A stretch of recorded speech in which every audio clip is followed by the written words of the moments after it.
So I got a name for you, Rick Stroud. Let me bounce this one off you. It's a wild card, wild name, but he is available. What about Jameis Winston coming back?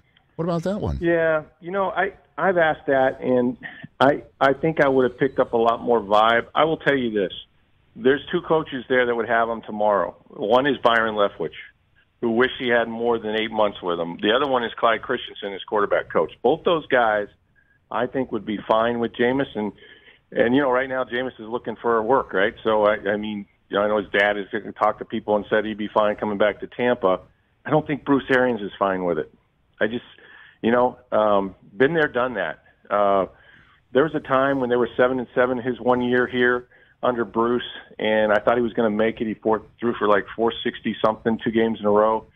And then they played Houston, who they absolutely dominated on defense, and then they played Atlanta, and he threw both games away. And I saw on Bruce's face that day that he had reached his limit with Jameis Winston. And I think it'd be really hard. I think – and he may be better than these other guys we're talking about, but at the end of the day, if he goes out there week 1, week 2, throws a pick 6, throws a couple interceptions, what's everybody writing? What's everybody saying? Would he even have a chance here with the fan base? I just don't think that they would go that direction. Well, then the alternative of Blaine Gabbert, though, and is where I think the blowback comes with is just like, all right, what are the chances he could turn into Brad Johnson, right? Like what are the chances of everything that you just said about, well, Garoppolo, if you run it 40 times, why not? But they don't do that. And Jameis, Bruce has been there, done that. I mean, Gabbert, maybe the issue is he hasn't played in so long, and before that he wasn't any championship caliber quality, and fans in Tampa only know him as the guy who's Brady's tequila sunrise partner to get him home. I mean, so that, you know what I'm saying? Like, how is Gabbert an upgrade over anything that you just kind of shot down, knowing the way that the Bucs have shot him down? I totally get it. But is he that much?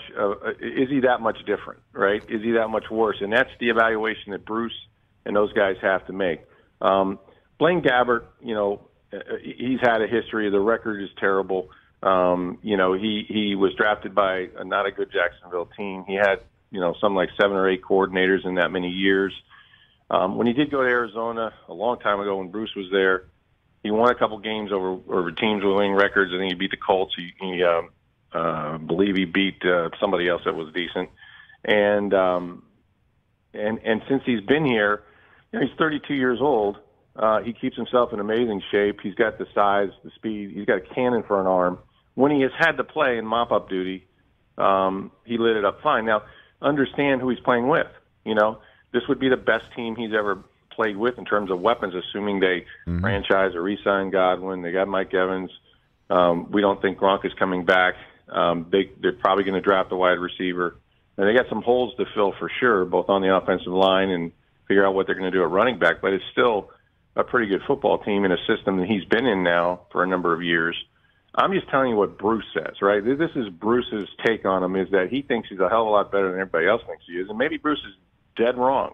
But he believes that, when you look at the field, right, the guys that are available, or what you'd have to give up to get certain people, or what the owners can stomach, et cetera, maybe you're better off letting him compete, letting Kyle Trask, who they like, go into training camp and compete.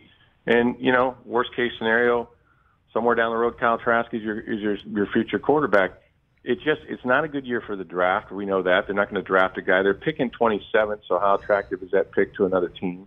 Sure, you could package 2 or 3 years worth of first rounders and hope.